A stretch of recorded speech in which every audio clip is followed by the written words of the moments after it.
Yeah, I think I'm just a bad parent. No, I mean, okay, look, I know he's not my kid, but still, he's got a catnip problem and a weight problem.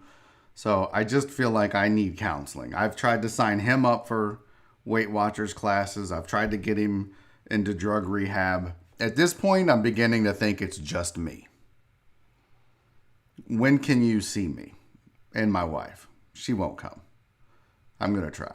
All right, well, I think that would be good. That would help me deal with, he tried to run away today, so I got to deal with that. Okay, well, I'm going to do a show. I got to go. I appreciate you. Thank you so much. All right, bye. What's up, you damn dirty deckheads? Happy Thursday. Welcome to Barry on Deck. My name is Barry Lamanek. I'm the host of this damn show right here. I appreciate you guys being here. Thank you so much for checking out the show. Surprise, bitches. We started early. And what now? Huh? I know. Y'all always bitch that I start at 2 o'clock and then at 2:02 we go live. So I thought I'd switch it up today. Started at 1:58 and now we're live. What? How many of you missed it? How many of you missed the start of the show? Oh, by the way, yeah, thank you guys. Justin, y'all like my shirt? Whataburger spicy ketchup in the house, bitches. What? Guys, I'm so excited about today. It's sportsy. I'm not going to lie. We got a ton of shit to get to, all right? We got to talk Kobe. We got to talk FC Dallas. We got to talk the Knicks needing a head coach. We got to talk about the word irregardless. Hey, good news. Jay Cutler finally got the serial killer that was killing his chickens. So we got that. And joining me in the 2 o'clock hour, Eric Garcia of Garcia Promotions. If you're an MMA fan, you're going to love this hour. If you're a businessman or woman fan, if you like entrepreneurship or motivation or inspiration, and who doesn't, you're going to love hour number 2, man. This dude's done a lot of stuff in his lifetime. And he's young, too. It makes me it's disgusting, really. But he's going to be joining me in hour number 2. Going to be an interesting discussion for sure. Let's kick this shit off right in the chat. Who got number 1 today? I believe who was it? Was it Richard Vales again? I believe it was. Yeah, it really was. So Richard Vales got the first in, first on the chat. Clarence is here. Jorge is here. Chris Householder, my dude, what's up? Brandon Martinez, what's up, homie? I'm about to make Brandon a moderator on the Discord. We had nudity last night. Someone posted, I won't say who it was because they're a decent person overall, but someone posted nudity. Justin Kelm, what's up, buddy? Hey, I'm leaving ESPN. What's good? Oh, you were up there. Cool. Sandoval's here. Brian McCartney's here. Keith, what's up, player? Lisa had to drive 40 miles to get a printer cartridge. Oh, damn. That ain't good. Who else is in the building? Let's see here. Justin Swinford. What's up, man? Jorge Franco. Walt. I need to get back on the Discords. Not going to happen right now, though. What's this message here? Oh, new version. No, I don't need this. Alan Denson. Happy Thursday to you, my friend. Oliver the cat is in the house. Who else? Oh, there she is. Donna, what's up, sweetie? Uriel, Jeshua Watts. Crystal Collins said she's at the beach house. I'm truly deckheading it. She's on a deck at a beach house. That's balling out of control. Crystal, I need pictures. I need pictures on the deck. What's up, Santos? Charles Garza. Deacon Jim is back in the house. Cowboy Trav, man. Hope you had a good birthday. Matt Murphy. Jennifer Jones is in the building. Jeff Bell. They're all here. Francisco, what's up, dude? Everybody's here. Terrence, I see you. Brian Lamb. What's up? I hope you guys like the early start. Do you want me to do that from now on? Do you want me to start at 1:58 so I don't have to listen to you guys complain to me? The other thing I thought about was just skipping the 2-minute intro. I just thought, look, I looked at the numbers. We've almost doubled the amount of people that are watching from the time I clicked go live till now. So this is why I normally have the 2-minute intro. But fuck it, we're here. We're doing it. Hey, who's checking out? Got some new folks checking the show out. Good, Justin. Thank you, buddy. Much appreciated for sure. Okay, you guys want me to skip the 2-minute intro. Start at 2:02 so we can bitch. No, there's a shock.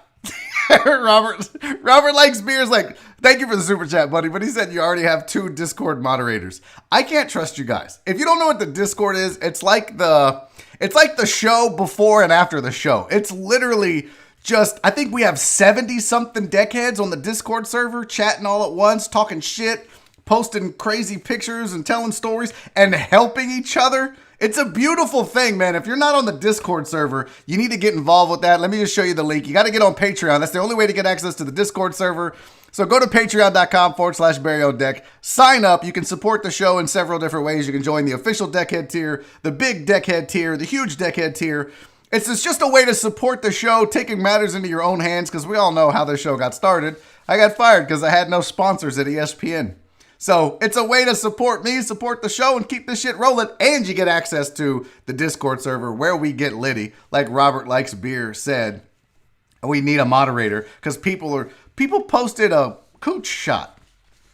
It's off the rails. Okay, Rachel says, skip the intro. The suspense kills me. All right. So just no 2 minutes. Just fuck it. Go live at 2 o'clock. How about this? How about if I go live at 2 o'clock with the phone call and do a quick 15-second show intro and then we start the show? Is that a good compromise? Is that no? Okay. Real quick, not a lot of show updates to get to. I do just want to tell my lovely wife, happy birthday. Yesterday was our 16-year wedding anniversary. Today is her 21st birthday. And I love this woman to death. She is literally my everything. So, happy birthday to my lovely wife, Nora. Oh, by the way, she's back at work. We got the test back. No coronavirus. Boom. She's COVID-free. Thank God. So, she don't have the Rona. That means Daddy don't have the Rona. We're good to go. Francisco is an official sponsor of Barry on Deck, apparently. Good job, buddy. Thank you for sponsoring. You're all official sponsors if you're on the Patreon. Fact. 100% fact. What is this? That wasn't a picture of your armpit. You guys, thank you for the happy birthdays for Nora, Chris, and Terrence. What did I see? Where was it? Yeah, so no foreplay. Juan, that's what I'm asking. Do you like the little 2 minutes of music? I don't know. Maybe I could run 2 minutes of what happened for the previous day. Oh, cool. More videos to edit. That ain't happening. That's not happening. I can promise you that right now. Hey, real quick. Do you guys know a plumber? I need a plumber. Apparently, my sink is backing up because my AC drain has been draining into the P-trap under the sink.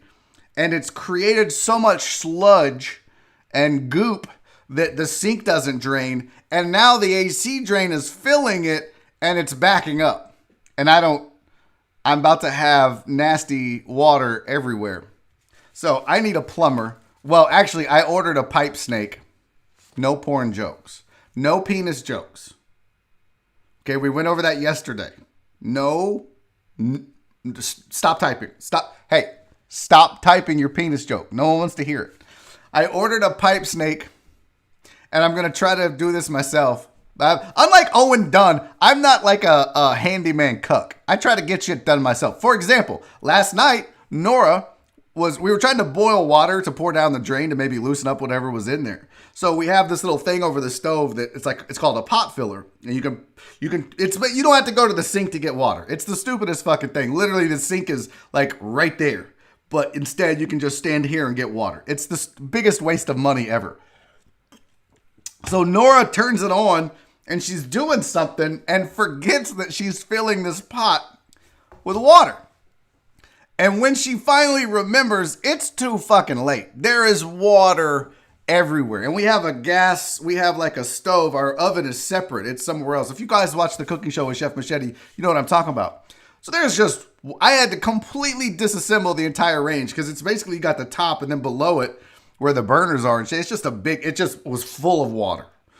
So I took the stove apart myself, or range. I took the range apart myself, dried it all out and put it back together. But this plumbing, there's only two. I did a lot of jobs in my time. I've been a carpenter and a painter and I worked on roofs and lots of different handyman shit. Electrical a little bit. I never did a lot of plumbing. I was taught about plumbing. There's only two things you need to know about plumbing. Shit won't flow uphill and payday's Friday. That's literally all I learned. So I'm going to need some help with this if I can't knock it out. But I'm going to try to knock it out, okay? Oh, here's my super chat from Crystal Collins. CC, thank you, sweetie. She said, deckhead on a deck, check. Yo, DMs. Okay, where's that at? Where's my DMs? On the Twitters? Here we go. Oh, snap. Everybody, look at this shit. Look at this. We got Crystal on the deck. Who's your friend, Crystal? I don't recognize her. But look at you guys all fancy celebrating. Put your mask on, by the way. Put your mask on. But I tried bleach. Chris Reyes, I tried bleach. I've tried baking soda and vinegar. I mean, it's been a goddamn 8th grade science experiment in this sink that I have. It's Drano. So I've got a pipe snake and something called green something or other I ordered that I'm going to try as well. I'm not backed up, Crystal. Thank you. It's use vinegar for maintenance. Okay, now that I will do. Vinegar for maintenance I will try. Look at you guys. Y'all are so smart. Charles Garza said, we talked for 10 minutes about penis yesterday. Yeah, I know. And I'm exhausted about it. So don't bring up penis anymore. Jeff Bell with the super chat. Oh, shit. Thank you, buddy. He said, you need a plumber. I'm one, or I can talk you through it. Oh. Now, here's what I was going to do, Jeff. Thank you for the super chat again. Where do you work? Put your, put where you plumb at. I don't think that's the right way to say that. But here's what I thought I would do is if I can't get this pipe snake in there to wiggle it out, wiggle it free, I'm just going to take the P-trap off and try it from there and see how deep in it goes.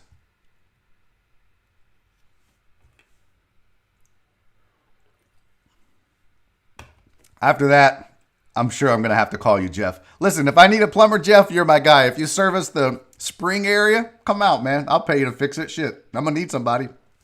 Gregory Vega Jr. with the super chat, buddy. Thank you so much. That's super generous of you. But Gregory Vega Jr. said, happy birthday to Mrs. Barry. She must have a lot of patience. Oh, bro, you have no idea. This woman is a fucking saint to put up with my silliness and my ignorance. And Gregory Vega Jr., you didn't even ask for it, but I know you want it. I'm going to give you this shot. You get first shot, Gregory. Thank you so much. Tell Pops I said what's up. This is for you guys. This is for the deckheads. I love you all so much. Thank you for being here every fucking day and supporting this. I'm not going to lie. The missus asked me a question this morning in bed about this show. I'm going to get sentimental for a second. If you guys don't mind, if that's okay. And then we're going to get to sports. I got a ton of sports to talk about. Seriously. Tons of shit to get to. But I think Nora is a little... She's like, because I had to file my unemployment. So when I got let go from ESPN, they gave me severance through the end of June. So when I initially did my unemployment, they said that you were getting severance, so you don't get your unemployment, so no problem. But then that's done, so now I've got to file for unemployment. So I started doing that process, and I fucked up. When you file for unemployment, the very first question they ask you is, did you work for the federal government? Well, I saw did you work, no, I forget what, I just put yes, like a dumb shit, and it fucked up my whole application, so I had to call. I sat on hold for 45 minutes. If it's bad, okay, like, if you can get it done online, highly suggest you do it online. But, so I finally got all that worked out, and I think I'm going to start getting my unemployment, but we were laying in bed this morning as I was doing that on my laptop, and she's watching TV, getting ready for work because she's coronavirus free. And she looks over at me and she goes, so do you think this will actually work? I was like, what are you talking about? She's like, the show. Do you think we'll actually be able to pay bills with it? She's worried. And I'm like, babe, if you saw the amount of support that I get on a daily basis from the deckheads and the sponsors and everything else, like I feel like as long as I don't fuck it up, as long as I don't do something stupid, I don't see how this can't end well. I think this is a viable thing, folks. I do. And even though we've got some sponsors that are coming up on the end of their run and we're going to try to get more, I've got a sales guy that's going to help me. But I told her, babe, we can do this. We can for sure do this. So I'm confident in this being able to be my job. I really believe that. So, Chris, I asked her about this. It's a good question. He said, when is Nora going to be a guest on the show? I'm trying to put that on the screen. I don't think she's going to do that. I don't think she's a very introverted and shy and I don't know what's the word. She doesn't, dude. This is why we got married in Vegas in a drive-thru. She didn't want a fucking wedding. Which, by the way, last night for our anniversary, it was the most Barry and Nora Laminack anniversary dinner ever. This is what we did. So I said, babe, how about I make steaks for dinner? She's like, nah, that's too much work. I said, okay, I got ribs in the freezer. You want me to make ribs? She was like, sure, make ribs. Okay. Well, by the time I get around to making the ribs, she goes, nah, I don't feel like that. Let's just have frozen pizzas. I was like, for our anniversary dinner? She's like, yeah. I was like, you're so full of shit. Let me make ribs. She goes, no. So our anniversary dinner was 2 Totino's frozen pizzas and 6 rolls. Well, actually, I ate 4 rolls. She ate 2. That was my anniversary dinner with my wife. Frozen pizza and frozen rolls. And guys, we could not have been fucking happier. I don't know, Mike. I don't know. I'm going to report everything I make. So if they tell me I don't get paid, I don't get paid. But it's a good question. Can you get unemployment while getting sponsorships? I don't know. But when I go to report that says, did you make money? I always say, yeah, if I made money doing this. And I think what they do is take out the difference. So yeah, absolutely. I report that shit. Are you crazy? I ain't fucking around with the government. Ain't no way they're coming back on me. Hell no. You guys, where did it go? Oh, Rachel, I appreciate you. That's so sweet. Is she worried? Damn, that means she watched an episode. She's heard me. She's been home. She's heard these shows. She knows what's up. What's up, Jaime? Thanks for joining us, man. Yeah, it's, she's the best, man. She is absolutely the best. Frozen pizza and rolls for dinner was pretty dope. So frozen ribs are less work than fresh steaks. Yeah, well, because I was going to, what's the air fryer? I was going to put them in the air fryer, Benjamin Rush. Thanks for being here, by the way. But yeah, Mike Cook. Don't worry about a player. I ain't getting in trouble. There ain't no damn way. When they ask, did you make money? If I made money that week, I report that shit. Even the super chats, I report it once they pay me. Now, until they get the money in my hands, I don't report it. But YouTube's already paid me, so I report that shit. Hey, so, anyone try home run frozen pizza? No, it's Totino's or die, Playboy. Okay, here we go. Let's get to some sports. Did you guys hear about FC Dallas? So apparently, FC Dallas got sick on the way to the MLS tournament. They boarded the plane, and apparently 3 players tested positive and traveled with the team. And when they landed, 6 players tested positive. Look, if you're going to do this, sports, here's the thing. Oh, what was that? That was weird. If you're going to do this, please, please, please don't travel with people that have the coronavirus. Here's the quote earlier, and this is from ESPN.com. Earlier in the day, MLS confirmed that 6 FC Dallas players had tested positive since arriving in Orlando. This is on top of the 3 positive tests for FC Dallas players prior to the team leaving for Central Florida. It was not clear if the 3 players who first tested positive traveled with the team to Orlando. Fact of the matter is they were around them. I certainly hope they didn't let them travel, but this is going to be the challenge for every sport going forward. And we'll talk about what Dame Lillard said in just a second about the NBA and the bubble. But this is the challenge, is that people are going to get it. People have it, they're going to get it, and it's going to continue to be an issue to try to keep players healthy, to try to keep players from giving each other this, especially when they first get there. That's a real challenge for these teams. And if FC Dallas as a football club is getting it before they travel, that's not a good sign. That's not a good sign at all. Which brings me to Dame Lillard. So they asked Dame about working in the bubble, right? Like, what do you think about the NBA and the bubble? How do you feel about that? Do you think it's going to be safe? Dame's like, nah, I'm not buying it. I don't believe this is going to be safe. He said, my confidence ain't great. My confidence ain't great because you're telling me you're going to have 22 teams full of players following all the rules. When we have 100% freedom, everybody don't follow all the rules. I don't have much confidence, but hopefully it'll be handled to a point where not putting everybody at risk or in a dangerous position. And I get it. When you look at what happened with FC Dallas, you went from 3 to 6 or 3 to 6 more. I don't know, was it 6 total or 6 more? Let's see, 6 FC Dallas players tested positive arriving. Yeah, so that's 9. They started with 3 before they left. They landed, 6 more had it. That's 9. They're not even sure if FC Dallas is going to play in the tournament. So to Dame's point, he's like, look, you expect players in this bubble to not get this shit, to not, it's almost an impossible task. And I think what you have to really consider is how you test and when you test. If it's me, I would test players ahead of when you want to start and then get them into the bubble early, if possible, if that makes sense. So you got a guy, you test him, you know he's clean, boom, right into the bubble. And then you just stay there until the season starts. It's one way to make sure that everybody arriving in that bubble isn't going to. So you test, you're clear, you go. If you haven't been tested yet when they get there, you almost should have to quarantine for 14 days, even though you're tested. I don't know. It's a goddamn mess. Let's be real. All of this is a mess. And I fear, and I don't blame Dame, guys. Look, he has a great point when he says, we don't follow the rules right now as it is. So I don't have much confidence that when we get into a bubble, that we're supposed to follow the rules some more. I think it's going to be bad, man. Yeah, Chris, that's the other thing.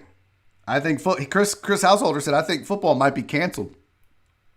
That's the other thing is, what are you going to do about football? If it's this bad already and they haven't even started yet and we've already lost one of the MLS teams, hadn't even started, man, it's going to be bad. It looks like the chat is arguing. Are you guys fighting in the chat? Is people talking shit about FC Dallas? That's going to happen. Underrated mess. You're going to get in trouble. Look, you done pissed off Crystal Collins. Boy, you better watch it. She will cut your ass, okay? Hey, Jimmy John, homie, thank you for the super chat. Jimmy John said, happy birthday, Nora. Hopefully, Barry is washing your scrubs like I'm doing for the wifey. Don't mind it since she's got to deal with potential Rona peeps all the time. Hashtag love your healthcare spouses. Yeah, Jimmy John, man. All my best to you and your spouse. Thank her for working the front lines. Thank her for doing what she does. It's not easy. And I, as a spouse of a healthcare worker, you and I don't, it pales in comparison to what they do every day. So Jimmy John, man, thank your wife, your spouse, for what she's doing. It's very much appreciated trying to keep this fucking country healthy. For sure. Crystal Collins with a super chat. Drunk Dana wants a Texas Tech shout out. Oh, what's up, Drunk Dana? What's up, player? Thank you for the super chat, Crystal and Jimmy. Yeah, Dana, thank you for listening and being a deckhead. Much love, girl. Don't do nothing crazy. Look, Brian, chill, bro. Brian Lamb. Hi, Dana. I'm Mr. Brian. Yeah, Dana, Brian has a 4-inch penis. Look elsewhere. All right, I should do his read right now. No, I won't do that to him. Let's talk a little bit about Hemp Vita, you guys. Hemp Vita, listen, if you are on the CBD train, then welcome. It's outstanding. I love my CBD. If you haven't gotten on the CBD train just yet, check it out. Go to hempvitacbd.com. They've got all kind of information to educate you on what CBD actually is and what it's for. But hempvitacbd.com is just more than just the education. You can actually get the Hemp Vita products. They've got a ton of products. I just got my order. Actually, it's been in. I just went and checked the mail though. But what I love about Hemp Vita is they send you extra. They sent me like little hand sanitizers and samples of some other stuff to try, some sunscreen that I haven't tried yet. I ordered Nora lip balm and I ordered Oliver some CBD oil or the oil to take during thunderstorms because he freaks out. Well, guess what? I got my order. I got a signed note that said thank you with a discount code. It's just great, man. Your experience as a shopper with Hemp Vita is going to be off the charts. And by the way, the products, they're outstanding. They're top notch. They're to me, they're some of the best in the business. The cannabinoids are organically grown in the U.S. All of their products are THC free. They are dedicated to giving you and me and everybody else products that are all natural wellness products for our lives. And if you have inflammation, pain relief that you need, insomnia, you can't sleep at night, anxiety, seizures, you just need to relax more, try CBD and see if it's for you. I know some of the deckheads are using it and they love it, but go right now and check it out. Read up and then place your order at hempvitacbd.com. And when you do, Make sure you use promo code DECKHEAD15. That's going to save you 15% off your order. And by the way, speaking of Brian Lamb, let's go ahead and do it because Brian's my dude. Not only is he hilarious, but he's got an outstanding website called NFLDraftLounge.com. And yes, it's that Brian in the chat putting his money where his mouth is, supporting the show as a business as well as being on the Patreon. But NFLDraftLounge.com, it is your source for everything NFL draft related. The website's got scouting reports, mock drafts, even next year. They've already got a 2021 mock draft. How badass is that? News and analysis of the existing draft, like this last 2020 draft. They broke down every team with really good writers that really know their stuff. The website itself is part of the Infinity Sports Network, so they provide NFL draft content to all of the blogs across the Infinity Sports Network. They've got a podcast as well that's hosted by Brian Lamb. And he doesn't sound nearly as creepy as he does in the chat. And by the way, yeah, Rachel Ramirez said, congrats on your success. By the way, the website, absolutely blowing up. I heard it doubled what he did in May, and May was his best month ever. I could not be more excited for him and the success that it's having because it is absolutely a wonderful website if you're into the NFL draft. Go check it out right now, NFLDraftLounge.com. That's NFLDraftLounge.com. Okay. More sports, more sportsy. And believe it or not, with no sports, there was a lot of sports to talk about. Can we, for a moment, talk some Kobe Bryant? Did you hear the news? They're putting Kobe on the cover of NBA 2K21. There's going to be the Mamba Forever edition, and what you see on your screen is going to be a cover. And then they've got the second cover. This is the other Mamba Forever edition of NBA 2K21. I think it's really cool that they're doing this. I really do. I think it's badass that obviously that they show and pay homage to a player such as Kobe. My first thought though, if I'm being honest, and by the way, I saw somebody when they tweeted this out, somebody was like, should have been Vince. Chill. Vince can be next year. Or there can be another cover for Vince. But I think adding Kobe was the right thing to do. But one of the things that I thought about is, I wonder if people, the chat's getting litty. I wonder if people are, in the current environment that we live in, sensitivity is at an all-time high. I wonder if somebody's going to bring up the fact that, oh, you're just using images of Kobe posthumously to profit off of him by selling video games. I don't necessarily subscribe to that, but if someone were to make that argument, I might listen. But I do love the fact that they're paying homage to him. I think it's the respectable thing to do. Does it help sell the video game? I don't know. Is it corporate greed? I'll let you decide that. But I bet you someone's going to raise that as an argument to not have Kobe on the cover. I could see people. Oh, see, Chris Pelk. That's the first thing I thought too. Yeah, he said that's the first thing I thought. It just feels like, ooh, what's going to happen here? Are people I feel like, man, right now, everybody's out to get everybody. That's just what I feel like on the internet. I'll be honest with you guys. Let's just talk about this cancel culture that we live in right now. As a stand-up comedian, as a guy who does a show on YouTube, as a guy who did radio, and a guy who's been known to say crazy stuff, it's really got me nervous that I have to watch everything I say on a consistent basis because even as I joke, I'm worried people would be so offended that they would blow it out of proportion. That's just a fact that I live in. As a comedian, there's so much material that I just said, well, I'm not going to use any of this stuff that I wrote. That's the current environment we live in, is that it's really difficult to make jokes even if that's what you do for a living, which is just what I do for a living. I mean, I do this show now and I talk about it, but as a comedian now, I haven't worked since mid-March, save for the one day that I did, or the 3 shows I did. It's going to be difficult though. It's a whole new navigation we're going to have to get used to. it's different. Like I used to do this joke. I'll give you an example of a joke that I probably wouldn't do now just because of the current environment. And this isn't a bad joke, but I just won't do it because of the environment that we're in. I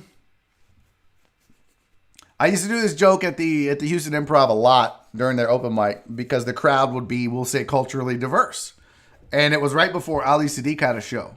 Well, I'll say this, nothing, but there was a large African-American population in the crowd, which was the best time to do this joke. But I would go on stage, and the first thing I would say, it would be, 90% African-Americans in the crowd.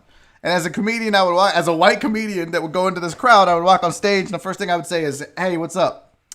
Black women. Can I talk to you for a second? And inevitably, there would be like this silence where they're like, oh, shit, he's about to say something stupid. And then I would say, could y'all please start wearing a bra when you fight? Because I'm tired of watching fight videos on World Star and seeing your titties pop out. Like, you're going to fight before you leave the house. Put a bra on. I'm trying to watch fight videos. I end up with my dick in my hand. So that's the joke I wrote. I don't want to do that joke. Not because I think it would get me canceled. If I did, I would have just done it just now. But because the timing's not right. The tension is too thick. It's literally like you almost have to be self-deprecating or very vanilla and very observational at a oh, what's the deal with airplane food kind of level. I don't feel like, unless you are making fun of racists or sexists in a way that's so demeaning to them, I don't know what the new I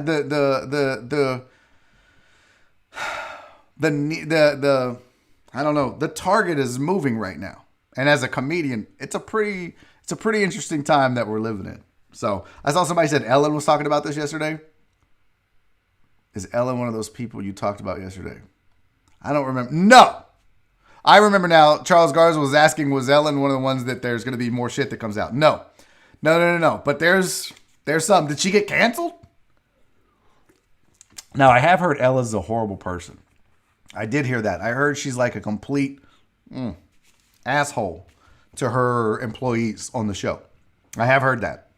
I don't know that to be true. I've never met Ellen, but I've heard she's kind of a bitch. Brandon Martinez, if it's just normal cover for the regular price, then perfect. But if his cover is high price, everyone would put that edition. Oh, that's true. So I see some profiting in that case. Yeah, no, that's a good point on the Kobe cover.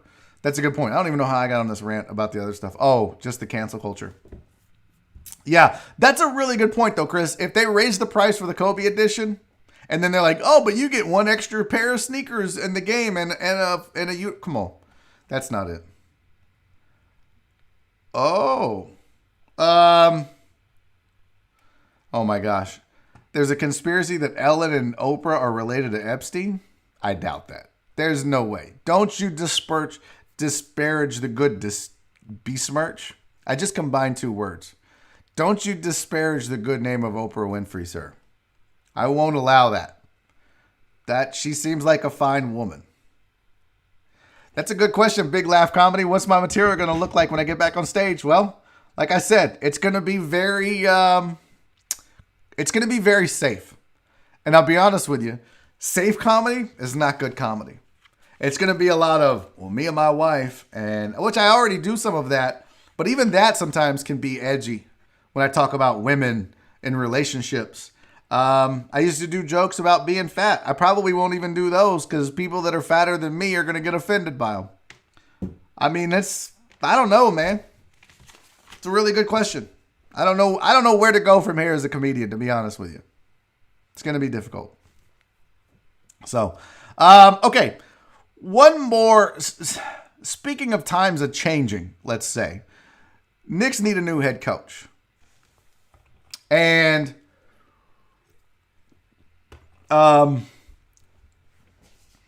there's rumors about who. And Patrick Ewing came out and supported. Who did Ewing support? I forget who Patrick Ewing came out and supported. But I've seen Jeff Van Gundy. I've seen a lot of the same retread names. And somebody yesterday brought it up. I think it might have been Nick Sharara on the Twitters. But somebody brought it up, and I'm going to just go ahead and say it right now. I think the next head coach of the New York Knicks should be Becky Hammon. give this woman a job and let her prove what she can do.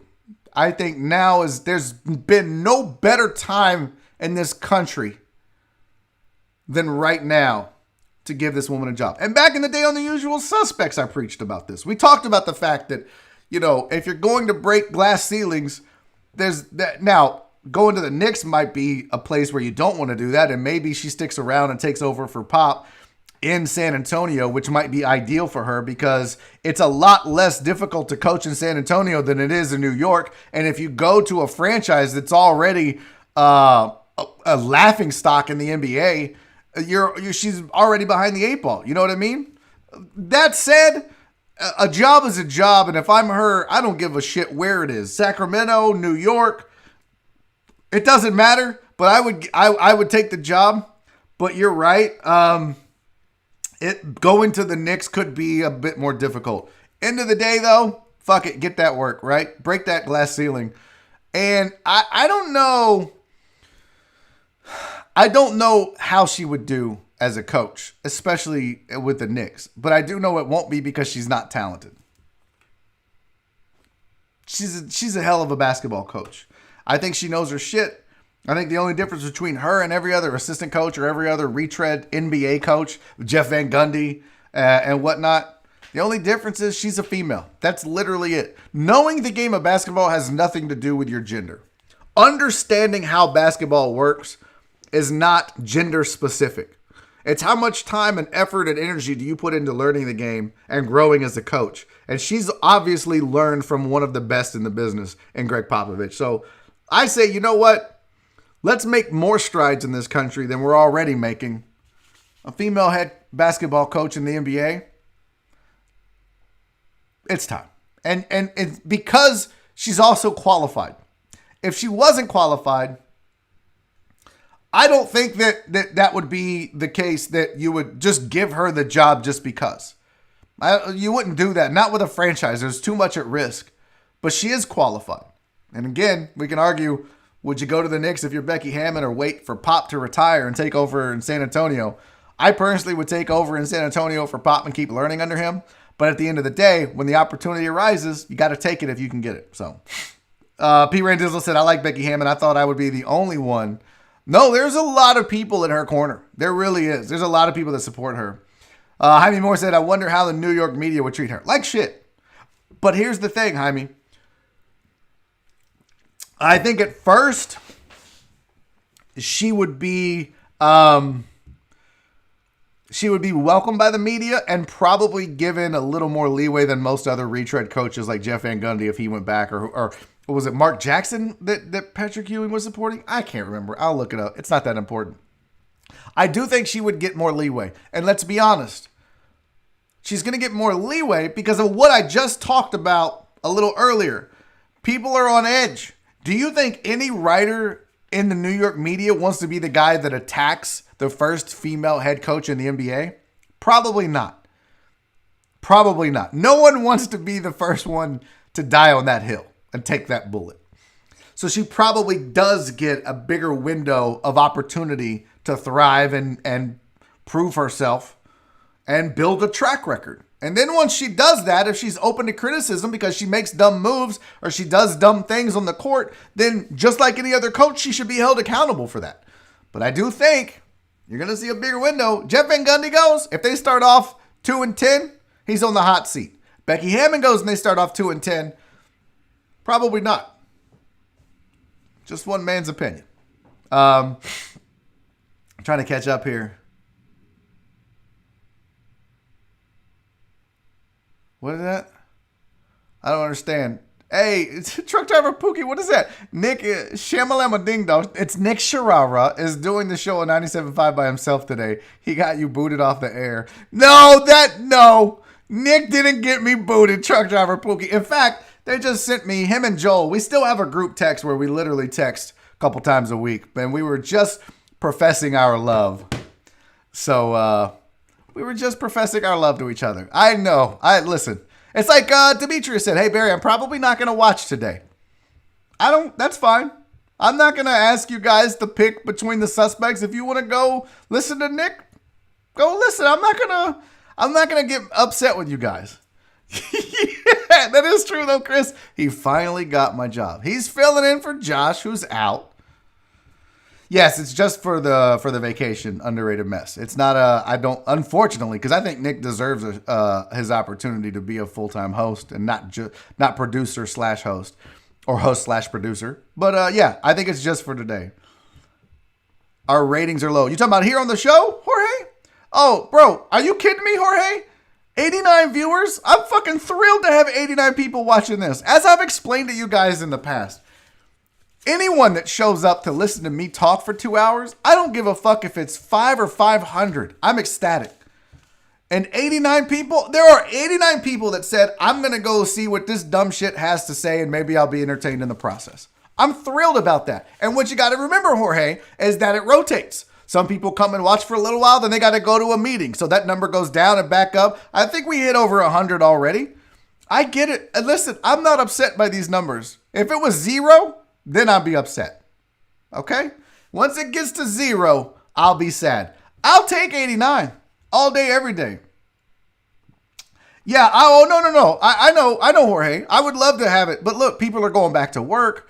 Shit happens. Maybe some people just don't like what I do. That happens too, okay? But I'm going to tell you right now, if you think I'm going to look at 89 as how many people are watching right now and be upset, you crazy.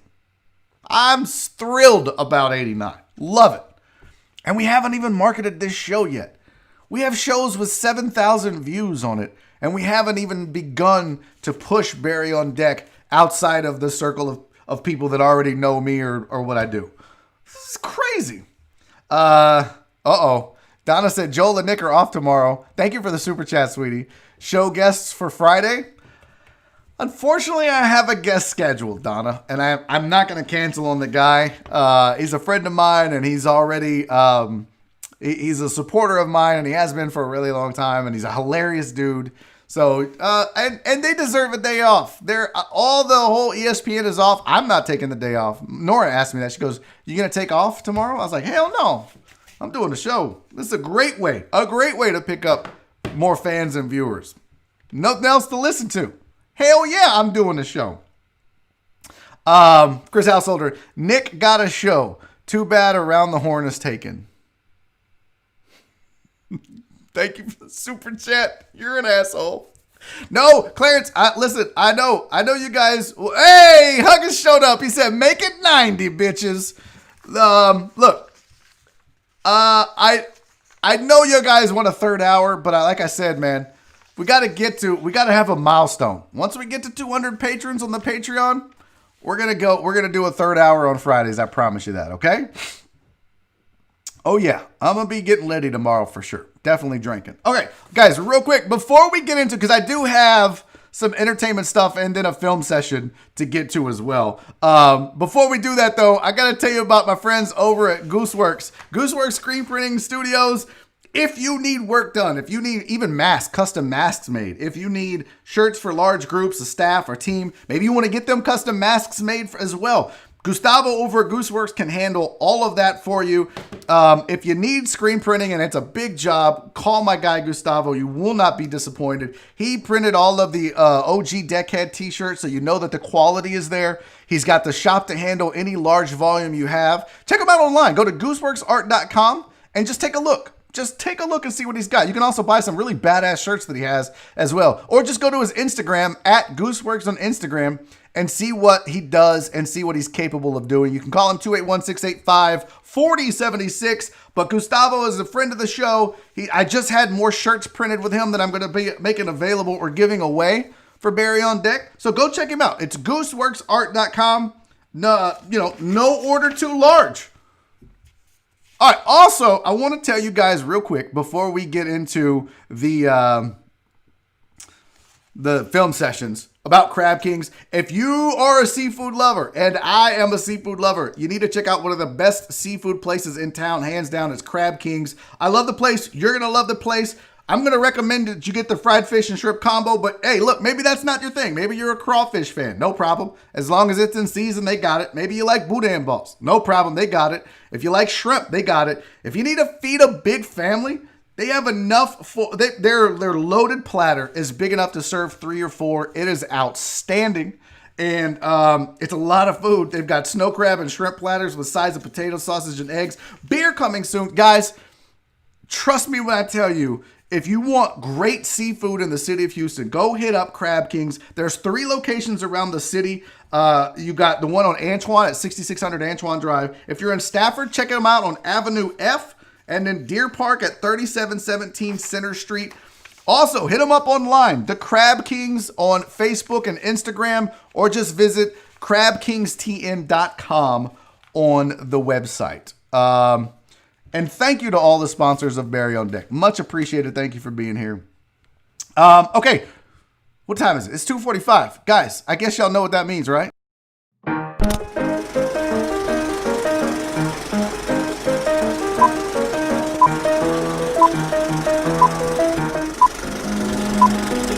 And now it's time for a film session. Oh boy. So I got 2.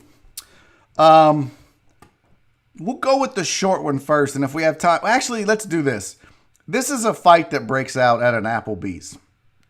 And you guys know I like breaking down fight videos.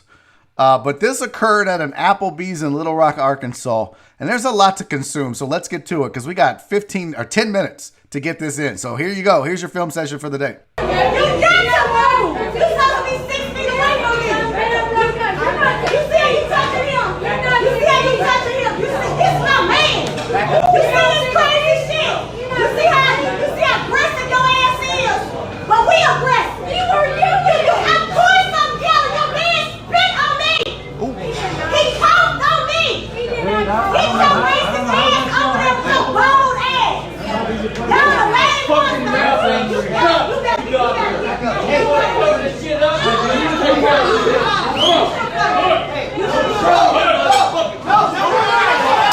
Oh, shit! It's on now! Yes!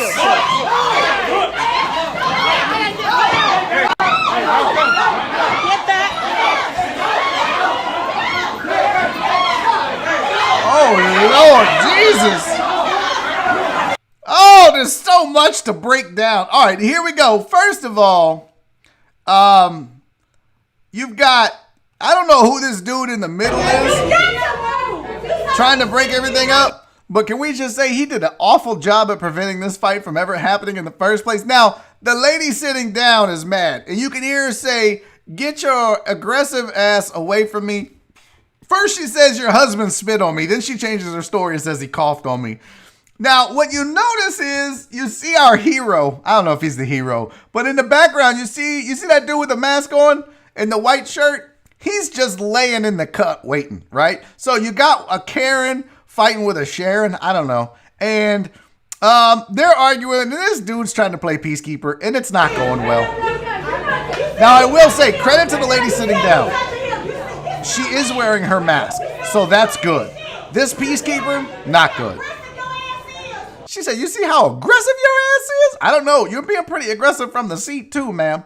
Now, see, Karen started to walk away. She should have continued to walk away, and she didn't. She turned back around, and here comes the husband. You see him around the corner. Now, he coughed on me. That is grounds for an ass whooping. If you're out in public with no mask on and you're fighting people, that's grounds for an ass whooping, okay?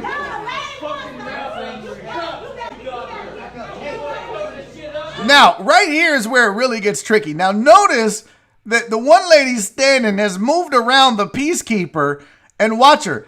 She has the opportunity to sneak attack, but what does she do? She very politely taps her on the shoulder. Like, "Excuse me, ma'am, I would like to talk shit to you." And that lady says, "No, leave me alone, bitch. I'm talking shit to this bitch over here." Like, she don't even know where she is. It's already chaos, and we haven't even started fighting yet. So she's tapping her on the shoulder. Now, right here, the man, the husband, is over there with our dude laying in the cut and talking to him. Now, I don't know what's said over there because the woman sitting down is very loud.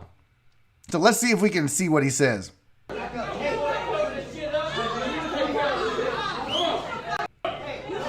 I don't know what he said, but he said, hey, do you want to something that shit up? I don't know what he mean. I don't know what he said. Maybe he said, do you want to settle that shit up? I don't know. But old buddy laying over there in the cut, just letting his wife scream at people, decides enough's enough. It's time to break some glass. Now, what you see here...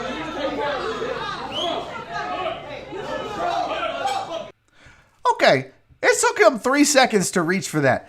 He reached way over there and grabbed some shit. At that point, I'm backing up. I'm running. Why would you let this man swing it? That's a long time to let him reach back and grab that glass and then boom! Right on the head. Now, at this point, all hell breaks loose, not because the glass was broken and somebody was hit over the head, but because the floors are slippery. So now it's just like oil wrestling. Everybody's just falling. This is not good. There's going to be some torn ACLs in the mix. Nobody's really getting hit. But our girl that was sitting down screaming is now mollywopping this dude on the head over and over and over. And where's old boy's wife at? So we got the one, she's hitting him in the head. And the other Karen she's latched onto the other husband. So you got two husbands fighting. And then you got the wives of the two husbands attacking the other husband, trying to pull them off of their husband. This is absolutely chaos. Rachel said that's a total loss of $1 Long Island. Yeah, that was a waste too. Look, you got some people saying get back. No, bitch, we're trying to get in here and fight. What are you talking about, get back? I don't know. I saw somebody's pants come down. There's a lot more yelling than there is fighting. Can we all agree on that? But right here, and you'll see the white lady. Like, you see her on the ground there? Look at her. She tried to go for mount. Like right there, she's got old boy around the waist. You can see it right there. Now, if she would have slapped on the body triangle, she would have had good control. But this is all in a Little Rock Applebee's. And then I got to give credit to Karen. Karen was not afraid to get in the mix and get going. I wish this was like an over-the-top match in wrestling. Chris Householder said it looks like a Royal Rumble. Wouldn't it be great if they would just throw him over the bar? Okay, you're eliminated. And then the next one get thrown over the bar. And then all that's left is the two Karens, black Karen and white Karen, staring at each other. Oh, that would be so good. Oh, that would be so good. And yes, Jennifer Jones with the exclamation mark. And now y'all all have the Rona. How do you go out in public with no mask and then pick a fight? And then the two people with a mask are still fighting. So they may get an ass whooping, but they ain't gonna get the Rona. That's just pure chaos. Look at that. Look at that. That man's pants came down. Ooh, Lord Jesus. All that and an Applebee's in Little Rock. That's crazy. Here, let's do one more. This was real easy. This is a dude on a boat. We got 2 minutes, y'all. Check this out. This is a dude on a boat. Look at this shit. What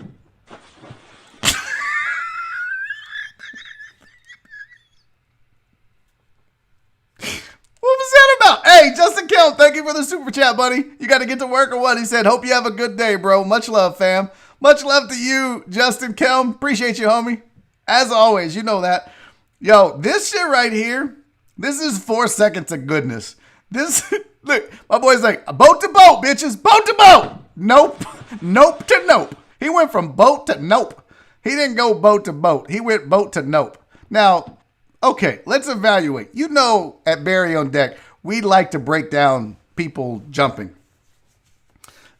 Crystal Collins said that to me tomorrow. Oh, good, man. Appreciate you. I thought you were leaving, Justin. So look, my dude right here, I don't know what the thought process is here. Like, okay, he's going to go from boat to boat. Why not just, like, you don't need the handrails involved if you're going boat to boat. That's not a smart decision. You should just try to put a chair there and leap over the rail 1 to rail 2. This, I'm not sure what you're thinking is going to happen here. Especially now, if you were going to if you were going to parkour that shit where you're running and then you put your hands, look, let me show you. I'm not a parkour expert, but if you were running, you put your hands and then you bring your legs through and go forward like that. Look at that. Look at that. Huh? If you did that, you're welcome. If you did that, that might work out. But the shit that he did, flipping, that's not going to work out. That's not going to happen. So it's at this point right here. It's at this point right here that he knows he's fucked up. All right. He knows, well, this was a mistake. So now what he's going to try to do is just get some style points on the way out. And what he forgot to do was tuck his feet. Because that's what you hear. He bangs his feet off the other rail and then splash. And the splash sounds really good. He went, yep, boat to float. That's exactly right, Dr. Dre on 290. So there you go. There's your film sessions for the day. That is hour number 1 already in the books. Yeah, it was a good thing I was wearing pants. If I'd have done that with no pants on, that probably would have been pulled off of YouTube again. All right, coming up in hour number 2, joining me on the show at 3 o'clock on the dot, Eric Garcia from Garcia Promotions. His story is really badass. How he got started with Garcia Promotions, the fact that he's an entrepreneur. He had I believe it was an EMS company or an ambulance company that he sold, and it allowed him to really do some other things that he wanted to do. So if you're a businessman or an entrepreneur, or a businesswoman or an entrepreneur that you want to know how it's done, there's nobody better to tell us about that than Justin Bertrand. Here's $2. Thank you for the super chat. Here's $2. Please never do that move again. You don't like that, buddy? You don't like that? Huh? You don't like that? It's going to be in your nightmares. Tonight, Justin, if you have sex with somebody, I'll just say somebody, you're going to think about that. Yeah, only one shot, and I'm air thrusting. Okay, we're gonna be back. 5-minute break. Oh, by the way, what I did, Eric Garcia owns Garcia Promotions. I had done a highlight video of some of his fights almost like 10 years ago. So for the break, I thought, let's run that highlight video. So enjoy the violence over the next 5 minutes, and then we're gonna bring Eric on. We're back in 5 minutes. Don't go anywhere. This is Barry on Deck. I'm Barry Levinek. We'll see you soon.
welcome back. Hour number 2 of Barry on Deck. I'm your host, Barry Laminack. Thanks for sticking around through the break. I know that's not always the most fun, but you know, Daddy has to pee, and then we got technical stuff we got to get taken care of. So, as you know by now, if you've watched the show for any length of time, hour number 2 is always a guest, and I am pleased to have my guest joining me on the show today. If you're an MMA fan, this is a real treat. If you're an entrepreneurial spirit, this is going to be cool. And if you just like good people, you're going to love my guest, Eric Garcia. Eric, thanks for being here, buddy. What's up, man? How are you? I'm good, dude. You know, just being alive every day. You know how it goes. How about you, man? What's that? Just trying to make it, right? Dude, that's literally it. It's like day to day. All right, I'm healthy. You know, we had a coronavirus scare with Nora this week. It turns out to be a sinus infection. So, yeah, man, it's literally day to day. How about you and the family? You guys just staying home and sheltering in place?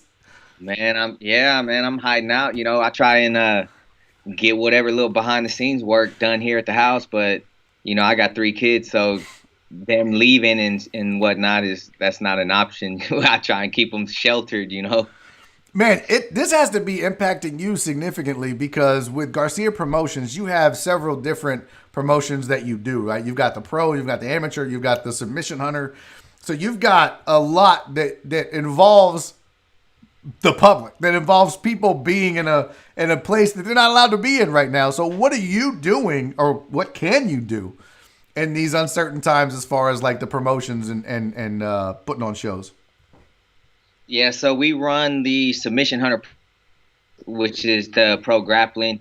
Then we run Fury FC and Fury Amateur Series. The Submission Hunter Pro stuff, you know, that's not sanctioned by the state. So basically what we do is we wait and see what the governor, you know, with what they're going to have in line, what the venues have in order, you know, letting us come in and bring spectators, what the capacity is and whatnot. So we got to follow that.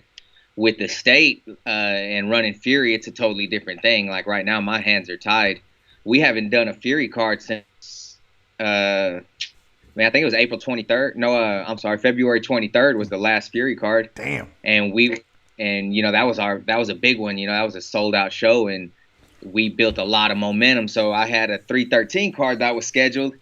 And we go into that 313 card, and then all of a sudden this COVID stuff hits. And the day of the event, 2 hours before the doors open, man, the state calls and they're like, "Hey, no show. They're canceling everything, shut down." Yeah, man. So wow. I felt like I never dealt with that before. You know, I mean, in 10 years of promoting, like that was the first show that I ever had to have these, you know, these feelings and deal with these feelings of like, man, what am I going to do? Like, what am I going to tell the public? I felt like I was letting everybody down, even though it was out of my hands. But were people pissed off? Were they like, did you have to refund everybody and all that shit? Yeah, man. I mean, I sat. So basically what happened is we ran the weigh-ins on Thursday, and then the fights were on Friday. At the weigh-ins, you know, all the fighters came in, they returned their tickets, ticket money, and the state, Gus was there, Gus Calderon. Yep. He was like, man, everything's good. We're good to go. And then fight day, I tell you, 2 hours, he calls me. I'm on my way to the venue, and he's like, hey, no show. So I pulled over, and I got in. Like, we create a group message every time we have a show. So I messaged everybody and said, hey, man, they just shut the show down. I hit up Mike Jackson and Burmaster, and I told him, hey, we need to make a press release and let everybody know that this thing ain't happening tonight. Damn. So we did that, and I gave everybody like a 3-hour window, I think. I went to the venue, and I said, hey, you know, the doors were going to open at 6. I'll be there from 6 to 9. Y'all want to bring y'all's tickets back? You know, I'll refund everything in hand. And for those who don't want to refund, you know, those tickets will be good for the next show. Oh, that's dope. Yeah. That's good. But did you still have to pay for the venue and all that shit? Yeah. So that was a big ass loss for you. Mm-hmm. Damn. I mean, we still have to cover some of those expenses and whatnot. Yeah. And it's. Uh-oh, it froze up. Oh shit. Oh, poor connection. Oh shit. Let me try to get him back. Some bitch. Let me see here.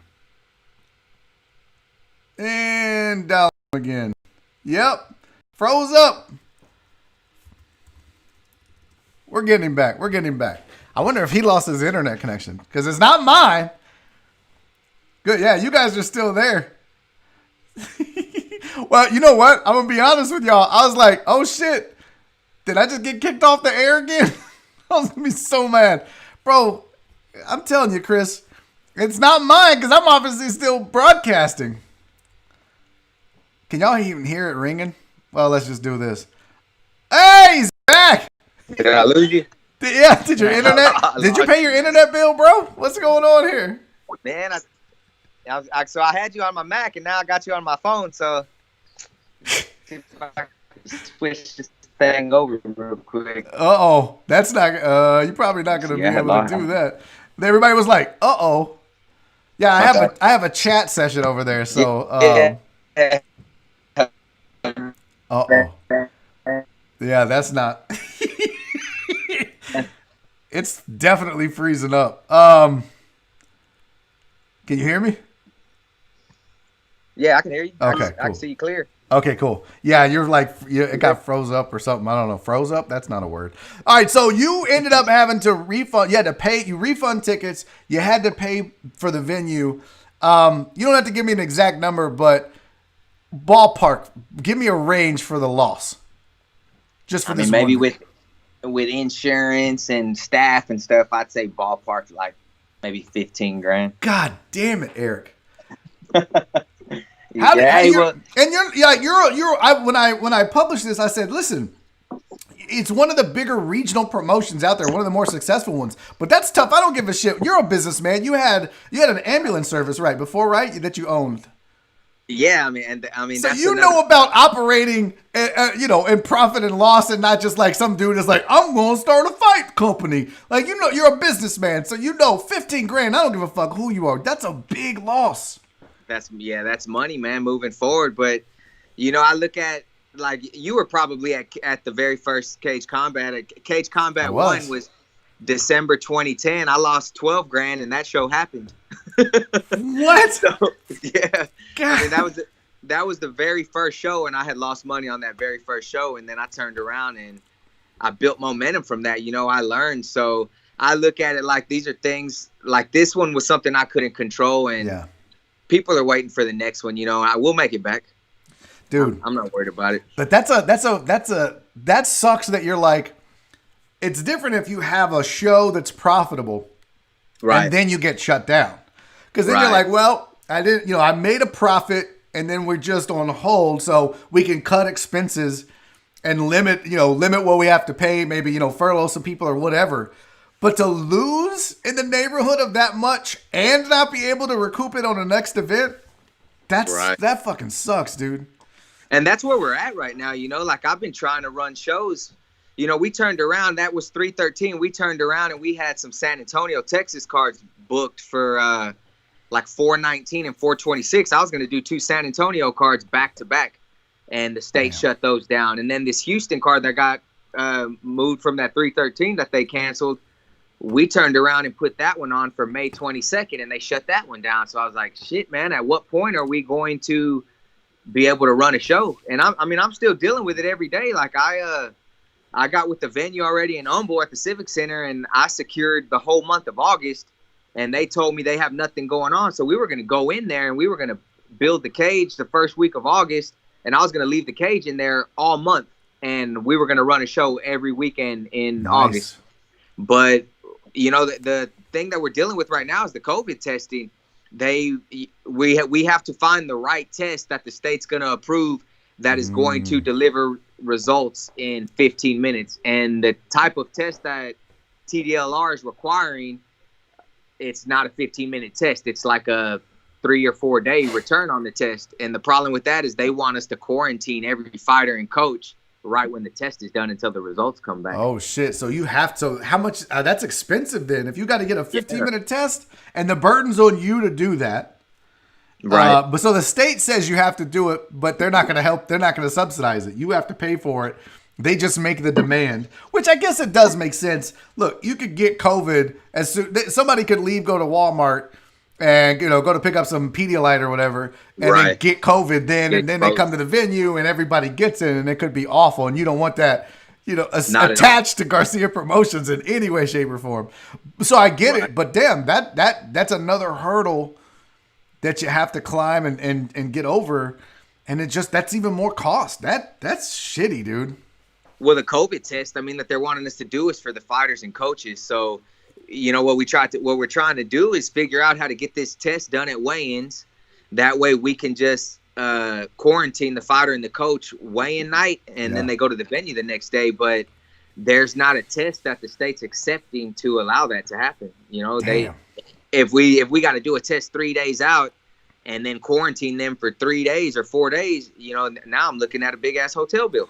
That's what I was going to say. Now you have another expense, right? Now you have to make sure that you've got a place to quarantine everybody. So now, dude, it's rough, man. And I know guys we built a lot of momentum, and guys in Houston and in Texas, really are really looking to fight because they're like, man, if we can build our record, we might get a shot on the Contender Series. We might get a short call to the UFC. And, me not being able to do anything right now, these guys are sitting like, damn, what are we going to do? Like and it's not like, because, the UFC, which I wanted to get your thoughts on what they're doing with Fight Island and everything else they're doing, but you need a crowd. Like a regional promotion, you can't, the UFC can run fights without a crowd because they can sell pay-per-views or they have deals with ESPN. You don't have that. You rely on a gate. You rely on the door.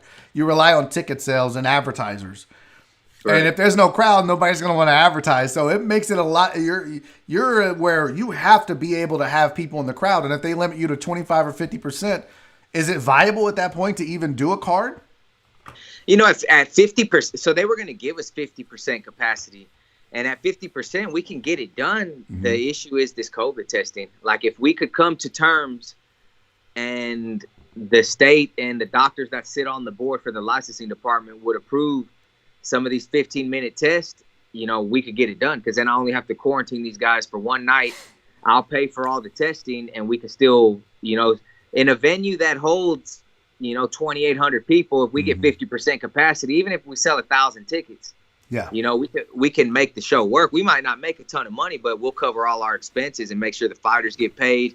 And ultimately, these guys building their records and moving on to the next level. Yeah, everybody wants to make money. It's a business. But right now I'm at a point where getting these guys to the next level is value to me over dollars, Yeah, dude, having fighters that you can say came up through your promotion in the UFC means a ton to a promotion. Right. I mean, we saw that with Legacy and Mick and him getting fighters into the UFC. Actually helped him become a matchmaker in the UFC as well. How many fighters that have fought for Garcia Promotions, either Fury or even as amateurs, are in the UFC now? Do you know? Man, if I had to give a ballpark, I would say maybe 15 or 20. Obviously, it's not as many as LFA had, but we just recently started traveling. Last year was our first Fury card out of state. Everything we've done has been in Texas, and last year we did Louisiana and we did Colorado. So, we started building momentum, but I think just over the past 6 months, we've put 6 guys in there. That's crazy. And that's with only a couple shows, and that's with no shows, just from them leaving our promotion, and not being able to do anything. I mean, you look at Ike Villanueva, he's been in the game forever. Like when the Cage Door started, he was already around, and that was 2010. Yeah. And he was a vet. Like, he was old school. Ike was considered old school then. Yeah, I remember him fighting Justin Ledet on that Mortal Kombat show. You remember that? Yes. Yeah, so I mean, and he literally just got the call to the UFC. Yeah, he had actually said he was going to retire, and then he started getting that itch that he wanted to come back. So, like, I talked to him, and he was like, "Man, help me make a comeback." So I started looking, and I said, "Man, let's come up with a plan. Let's see who we can get you fighting. Let's get some good fights, get you noticed again." And man, he came in and just started knocking dudes out. Yeah. And then he signed with the right manager, and before you know it, he went from being a vet, retired, came back, and went to the UFC. It's crazy. And that's the beauty of what you do as a regional promoter, like having the ability to get guys And what a lot of people don't know about the MMA game is to get a guy to the UFC isn't just a matter of, oh, he's a good fighter. Like, there's so much. And having the ear of a promoter really helps, right? Like, being able to, hey, you should check this guy out, because it's almost like a rapper, right? Like, every rapper has a fucking mixtape. Every fighter has fights, and he's got good wins and wins where you're like, all right, that dude was a can. But every rapper wants to get their mixtape in the hands of a record exec, and every fighter wants to get a video or, their information in front of a promoter. So to have you in his corner, that's fucking huge, dude. And that's the beauty of what you do, man, is that you can help so many people get to the next level and still run a business. How much pride do you have when you watch guys like Ike get there and then you get to see them fight? That's got to be like amazing. Oh man, it feels great. Because ultimately, like when I got into this, that's what it was for. That was the goal. I mean, because I came from, like you said, the ambulance company. And, when I sold that business, it basically set me up for my future. And I chose to get into this promotion game, and from fighting and seeing what the fight life and the fight game and actually being in the legacy cage when I fought to running my own thing, ultimately I was like, to help the guys who really want to fight and really want to make a career out of this, if I can help them get to that next level and make a living doing it, man, that's the ultimate goal, and I'm actually doing that now. It feels great. It's awesome, dude. And you mentioned you fought, which is something you don't see a lot of times. Like, people will say they've trained or whatever, but you actually fought. You fought for Mick Maynard. You fought for Legacy. You fought coming up. You fought for several different promotions, and you were good too. Do you ever? Are you just? Is it too old? It's a young man's game? Are you like, I'm not doing that shit no more? Do you miss it? Man, it's hard to say it's a young man's game, and then you see Ike. You see Ike, yeah. I mean, he's only 108. Yeah. I mean, I'm a couple years older than Ike, but man, I miss it. I stay active training. I still train jiu-jitsu and stuff. And like last week, I actually went to Mick's gym and trained with Lester and some of these guys. I had a good time. So still being in the mix of it and being able to sit cage side and watch fights and make fights, and I miss the competition aspect of it, but I don't miss getting punched and whatnot. And because I'm still right there in the mix and I'm at weigh-ins and everything, you feel like you're there. A big part. Yeah, I feel good because I'm still a part of it. Yeah, it's just different. It is different, but. Who's the guy in the promotion that people should write the name down? Oh, we got a bunch of chat going on, and people like, oh, who's a guy in your promotion that people should write the name down and keep an eye on, because it's probably a name we're going to see in the UFC. Well, man, obviously, Adrian Yanez, so he got the call to the Contender. Let's talk about guys that haven't got the call to the Contender. I'm going to say Alden Correa. Okay. I think Alden he's a 125er. He's coming up. He's tough. I'm gonna say there's a guy. He's coming off a loss, but he's got a ton of potential. His name's Paris Moran. He's super tough. There's a welterweight named Isaac Moreno that just got my title, and he's undefeated as an amateur, and he's gonna make his pro debut. But we had a management company that is putting guys in the UFC that already signed Isaac Moreno as an amateur. No shit. That doesn't happen a lot. So write that name down for sure. Yeah. I remember, like, Jeff Neal was a guy, the first time I ever saw him was at a Garcia Promotions fight. That's got to be cool when you start giving guys like that, when you start seeing them as amateurs come up and then make it. And he's surprised a lot of people. Definitely. Jeff Neal's going to be a champion. When he got into the UFC and he had that first fight, and you can tell that he was just born to be there. Like I said, man, Jeff's going to be a welterweight champ very soon. And he's I think he's number 10 right now, but he will fight. He'll fight anybody. Yeah. And I remember. So you remember he fought Levi, he fought G. Was Levi's fight, was that the vomit? That wasn't the vomit fight, was it? No, that wasn't the vomit fight. But he fought Let me tell people that don't know. So Levi West was in a fight and he threw up in the cage, and that was it. Like, he's like, hold on. First of all, there's no pausing in a fight. You can't just be like, time out. But he got sick and threw up, and that was the end of the fight. He got submitted by vomit choke. I don't know what it was. It was that was on a legacy card, I think. I don't remember who the opponent was, but that was a pro fight. That's not good. That's not good. Poor Levi. He had some bad luck in the cage. Yeah, I mean, and he's still, like he's still with fighting? it. He messaged me last week actually saying, "Hey, I'm looking to get back in there." So okay.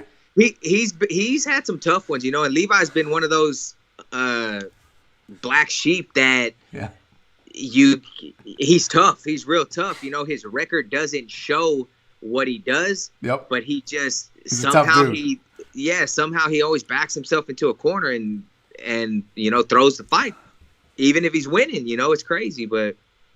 Well, tell me something you and I never talked about was the ambulance company. Like I wasn't familiar. I knew you had a business, and I was pretty sure it was an ambulance company or an EMS company or whatever.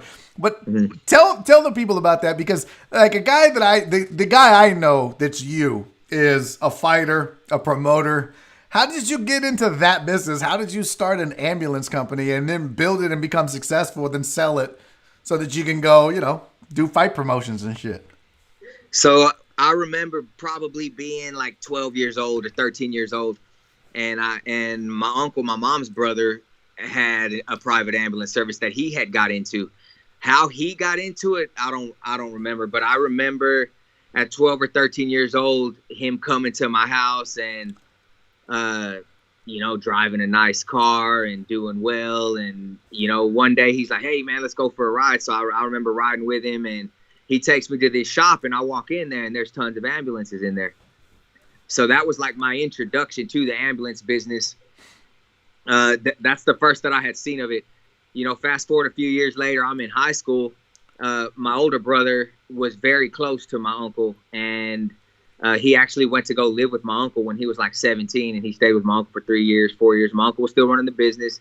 But I'm in high school, and my older brother gets in a car accident, and it's not his fault, and he gets life flighted.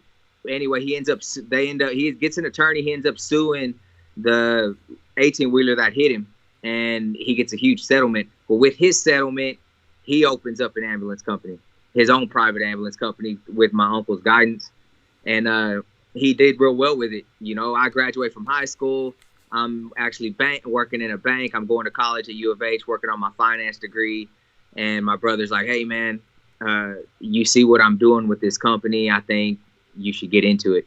Why don't you switch career paths and figure out, if you want to do this?" So I go to EMT school. I get my EMT basic certification. I start the licensing. I bought one ambulance. My brother gave me some money. I bought one ambulance, and it basically took off from there, man. Like, you fast forward this was 2003, and I start with one ambulance. In 2010, I start selling out the company. I think I had 18 trucks or something, 18 ambulances. Damn. Yeah. What was the name of it? Is it still around? It was Millennium EMS. Millennium? No, it's not. So and actually, man, I just started the licensing to get back in it. So you're going to do it? Yeah, so I'm going to do it again. This is a good time. Yeah, so I'm going to do it. And honestly, because of this COVID stuff that's going on and everything that's going on with my promotion and me being on pause, it made me kind of rethink things and be like, man, I think I should get back in this. And that was a business that when it's going well, it's going really well. And when it's slow, it's only when it went slow when like a lot of the insurance policies and stuff changed back in like 2009, and the insurance stopped wanting to pay for private transportation and stuff for a lot of the chemo patients and dialysis patients and whatnot. And that was our main source of income. The business was us picking up patients and taking them to their appointments 3 times a week, either dialysis, chemotherapy, wound care, stuff like that. Patients that couldn't walk. So when Obama passed some laws, I think, some regulations, and it ended up changing, the stuff that insurance paid, there was times where we wouldn't get paid for 6 months, 8 months. And I was floating the company with, previous pay. Wow. Yeah, so it just didn't make sense anymore, man. And is it a competitive business? Is there like you have other ambulance companies that you're trying to fight with for the business? How do you get a client? Like, you're just like, how do you get a client? That would seem like a weird How's this shit work? I think in anything that you do, there's going to be competition. It doesn't matter if you're a barber, you know, there's going to be a barber over there trying to steal your clients to cut their hair. But yeah, I mean, I want to say it was a very unknown, when I got into it, it was a very unknown business, and people saw me doing very well, and they looked into it to see. And before, you know, I want to say, when I started in the company, there was like 65 or 70 private ambulance services in Houston. Damn. And when I got out, I think there was over 200. What? Yeah. How many do you think there are now? Have you looked into it? How many are there now? I've looked into it. I want to say there's less than 100 now. And oh, really? There's less is because there's a lot more restrictions and requirements to get into it. You know, like you have to show a lot of cash flow, and you got to show credit. You got to show that you know the nature of the business. If you have experience, you have to be locked in with a physician that's going to sign and direct your company. So there's a lot of stuff that just the regular person who doesn't know anything about is not going to be able to get in and do it. I feel like the liability owning an ambulance company, the liability insurance alone would be fucking crazy, astronomical. That's some scary shit. Now, did you ever ride and participate, or were you just like, no, I'm gonna work the office? You guys. Yeah, well, for the first year I did, and then once I started growing and hiring people, you know, but you gotta understand, like, we were non-emergency. Like, we didn't run emergency calls, so it's not like if somebody calls 911, they're gonna contract it out to us. You know, all that stuff's done by the county. Oh. So everything that we did was appointments, and they were all pre-scheduled, so we already knew, like, tomorrow this is what our work is, the next day this is what our work is. That's why we could set like a set schedule for guys and make sure that, you know, we had work every day. I didn't realize it worked like that. I had no clue. So I always thought anytime you saw an ambulance, they were just like, you're just waiting on somebody to get hurt. Yeah. You know, that's what I thought too. And then, I mean, when my uncle and my brother introduced me to what it actually was, you know, like anything, once you research and you learn the business and you're hungry to get good at it, you know, you're going to get good at it. You're going to figure out a ways, man, how am I going to get a contract with this nursing home? Mm-hmm. What is going to want, why is that nursing home going to want to use my service other than this service? You know, what are we going to offer them that somebody else isn't going to offer? And that's kind of like, I brought that into the promotion, you know, right? What can I do? What am I going to do with Fury, with Garcia Promotions? What am I going to do with Submission Hunter Pro that's going to make people want to come compete with us or fight for us versus this other promotion? Yeah. I know that's all self-taught. I mean, did you pick up stuff in school? Because it's very entrepreneurial of you to be able to jump into an ambulance business that you know nothing about, really. And then the same thing in the fight game. You didn't really know anything about the fight game other than you like to fight.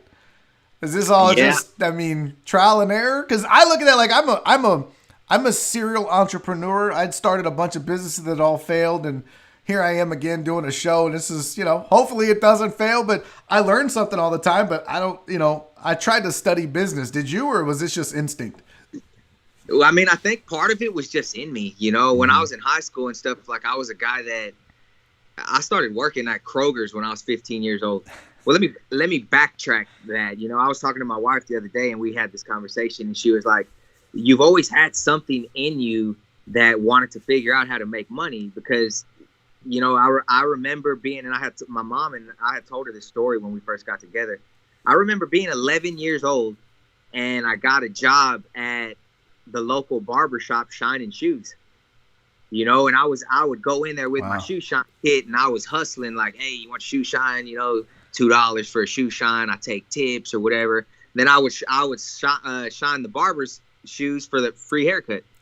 You know, so it's something was always in me that was like, man, yeah, I'm gonna figure out how to make money. You know, and then I started working at 15 and at Kroger's, and from there, like, I always had a job from 15 on, but going into graduating from high school, like, I did go into business school, you know, at U of H, and I wanted to get my finance degree. So I probably picked up some stuff in school, but I think a lot of it was self-taught, you know, and if I put my mind to something, I felt like, man, I'm not going to fail. Like, I'm not going to allow myself to fail. What's one piece of advice that you would give anybody watching, listening, that's trying to start a business? What's one, and it doesn't matter. It doesn't have to be, industry specific, but what's the one thing that you, looking back, you're like, man, if I'd have known that about business then, I'd have been much better off. I'd have been ahead of the curve. I think just really researching before you make the decision to do it. Like, that was one thing I was so adamant about doing the promotion when I first started, with that first show, that I said, man, I'm just going to figure out exactly when I want to do the show. I didn't look at the day. I didn't look at, if you remember, like, I did that first show on a Thursday night. I remember that. I was like, man, who does that? I mean, I know now there's guys that do boxing on Thursday nights, and they got it. But, like I told you earlier, I lost money on that show, and I stuck with it. So I would say, if you get into something, don't be discouraged if it doesn't work out right away.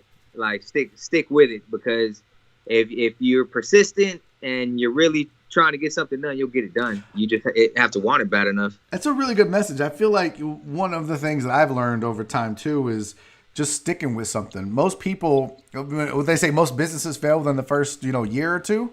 And a lot of that is just because people don't wait it out. Like, you have to get through, you probably start off kind of like with this show. Like, when I started off, man, the views were crazy, and then you plateau, and then you're going to get that dip, and then you slowly build back up. And that's just the natural cycle of business. Somebody was lamenting the fact that the views were down today. They were like, oh, it sucks.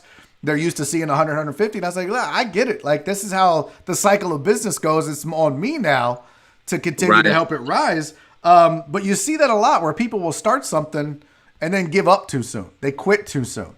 And that's another thing that I've always learned too, man. And I tell people this is like, people are always looking for fast money.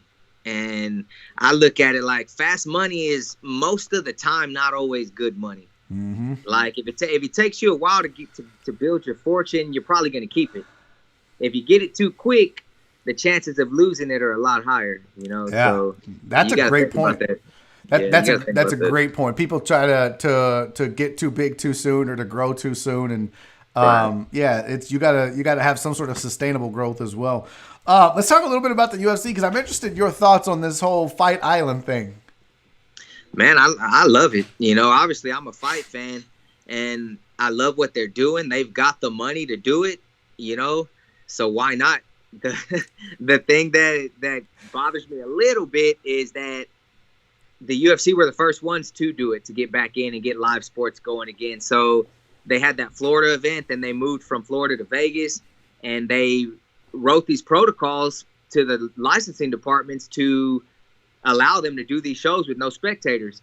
Well, when I started dealing with Texas took those UFC protocols from Vegas and from Florida, they put them together, and they sent those in to our committees down here, and that's what they got approved. And that's why I'm where I'm at, because obviously I ain't got UFC money, but no. And like I said, you don't have UFC pay-per-view, and so it's easy to put together rules and regulations when there's no requirement of having any fans in the stands. But a regional promotion, I mean, that's why ticket sales are so important. It's like in comedy, it's like a bringer show, right? Like you guys, and I didn't know this about the game before I got into it, but it's on fighters to sell tickets too. Right. Like, that's an important part of that. Yeah, most guys, like, we've pretty much established that, and they know that, especially our local guys know that. And they've done very well with moving tickets. They've learned how to do it. The guys that know that us as a regional promotion, we depend on their ticket sales. I know exactly who we need to put on a card to make sure that people are in the house, and we know how to build these fight cards. Now, I got Rich helping. I got Rich Burmaster. He's actually on the show tomorrow, believe it or not. Oh, okay, cool. Not even planned like that, but yeah, he's doing the show tomorrow. Yes, he's matching fight cards. He's helping me with some of that stuff, and he's running a lot of the media outlets for us, and our Instagram and whatnot. So he's a good friend of mine. Does he? Do you put guys on cards just because they can sell, or do you limit guys? Like, are there? Because it's like in comedy. Like, if you can't get butts in seats, it's difficult to get work. And it's not always required, but Right. it helps tremendously. And yeah, if you're a mediocre fighter, but you can sell a whole section of tickets, chances are you can get on an undercard easier and get a chance. Now, you can't be like 0-20 and shit, but are there guys where you're like, you'll put on a card just because you know they sell, or you have to sacrifice that, okay, this is a really good fighter, you ain't going to sell but 3 tickets? Right. Yeah. I mean, that it comes a time where we got to sit down and we got to make that decision. But obviously, it's a plus. If you're going to sell tickets and we know you're going to move tickets, Yeah. we're going to put you on the card. But if you're a ticket seller and you're a pain in the ass and you're not going to get your medicals done and you're going to be picky about opponents, I've been doing it too long, man. It's just not worth it to me. So there are a lot of people that don't understand what goes into putting together a fight event. Give me like if you were gonna give me an outline, right? Like just bullet points, like your day when you decide to do a fight card. For the people that like watching fighting but don't know what goes into that, just give me a bulleted items, like a checklist almost that you have to do. So probably the first thing is I'll reach out to all the gyms, like all the local gyms, like their head coaches. If it's pros and they got managers, I'll reach out to the managers. Most of the time when I plan an event, I kind of have an idea in my head of who I want to main event the card, co-main event the card, whatnot. So reaching out and seeing if the guys are available is first. Once I find out that these main guys are available, finding them the right opponent is number 2. Mm-hmm. Once the card's built, we go to the designer, and we say, hey, this is the card. I need a poster with this, and this. We need the ticket design, send everything. We'll build a group on social media, put all the coaches, fighters in it, and we'll announce the card, the event, tickets, everything. At that point, we get the posters, tickets, and everything printed. We load the event to social media. People start advertising. I'm normally the guy that meets with all the fighters to hand them tickets in hand or mail them to them. So a lot of people don't know that I do a lot of back end of the work. Mm-hmm. Then it starts with, hey, medicals are due on this day, which is a pain in the ass because you could tell a fighter 100 times that medicals are due 3 weeks before fight day, and you still get those guys that it's fight week and, hey, man, I'm getting my medicals done today. And that's, so what are medicals, like, just real quick, like, so for people that don't know, because they don't know what medicals are, what does that mean? So medicals is going to be your eye exam, your physical exam done by MD, and hepatitis B, HIV, and Hep C blood work. That's going to be for guys that are 35 and under. If you're 36, you got to do all that, and you have to do you got to do EEG and EKG on top of it. They have to do this. They're good for a certain amount of time, right? Your medicals, like how many months are they good for? A year, okay. 1 year. Yeah. So then, but you have to keep doing this, and fighters don't give a fuck about medicals. That's the last thing they want to do, but it's like required by the state. So it is. That's why you keep hearing about it. It's such a pain in the ass, but it's for everybody's safety. All right, so then you get medicals, and then what? So we get the medicals done. Once the medicals are in, all the fights are approved. I'm back and forth with the state on this, because a guy will send medicals in, I'll send them to the state. Mm-hmm. The state will turn around and be like, hey, man, they missed this or they didn't get this done. I got to go back to the fighter and be like, hey, the state's saying this isn't accurate. You got to take it back. And sometimes that shit goes back and forth, for a while. Yeah. But once all the medicals are approved, we go to weigh-ins. You got weigh-ins is the day before the fight. We'll schedule weigh-in day, time. We'll let everybody know. You show up to weigh-ins. We run the weigh-ins. The doctor's always late to weigh-ins, obviously. Still, 10 years later. Yeah, back when the cage door was around in 2010, the fucking doctors would show up whenever they felt like it. Oh, I'd get so goddamn mad. Like, bro, we all got shit to do. You ain't shit. Yeah. Just get there on time. How hard is that, asshole? See, I can say all this. I'm not in the business no more. Fuck those dudes. Fuck TDLR as a staff, record label, and as a crew. And if you're down with TDLR, then fuck you too. That's a poorly run organization. Actually, I've heard it's a lot better now. With Gus and those guys making inroads into it, I've heard it's a lot better. Man, you know what we need, though? Like, what I need right now, rest in peace, is Chris Reed. Bro, tell me. Like, I really need Chris Reed. He was getting that shit in shape, yeah.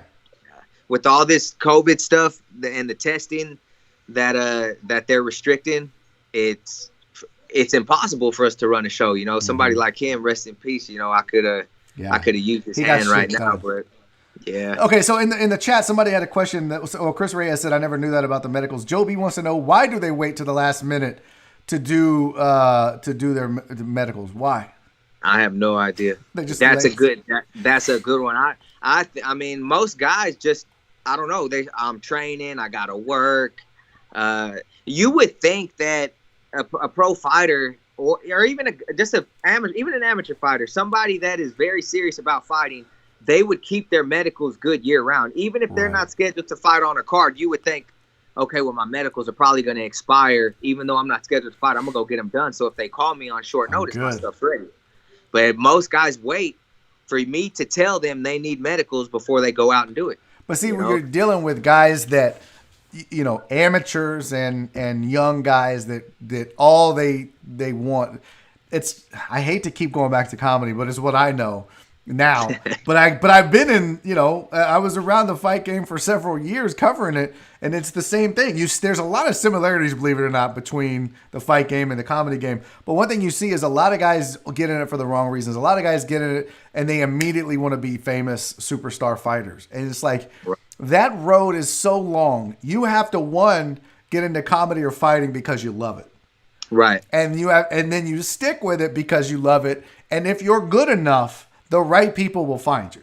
That's just how the fight game and comedy game works. But most of these cats don't. They want instant stardom, and they don't want to do the work. And that work includes being a professional and getting your shit done, like medicals. That's one of the main parts, and I'll tell you, like, a guy that has his medicals good already, I'm going to go after that guy and be like, hey, I don't have to worry about this dude. I'm not going to have to chase him down about medicals. He's going to be ready to go. I'm going to pick him up before I got this other guy he might be a better fighter, but he's not a for sure thing because I can't count on him getting his medicals done. Yep. We lose fights last minute because guys don't turn their damn medicals in. That's terrible, and that's crazy. That's not fair to the guy who did his medicals. And it's hard to run a business when you can't count on your contract employees, which is what they are. They're all contract employees, and that's difficult. Roland Silva in the chat had a question for you. He said, what's up with the judging in the state? UFC and Dana White used to rip on the judges and the commissions in Texas is bad. You want to handle that, or you want me to so you don't get in trouble? Well, I mean, I'll tell you real quick. The promoter is not allowed to pick the refs or the judges, so it's not up to me. I don't know who's working my event until they show up on fight day, and I got to write them a check. So basically, they give me a payroll. The state gives me a payroll sheet and be like, hey, these are your judges tonight, your refs tonight, your timekeepers tonight.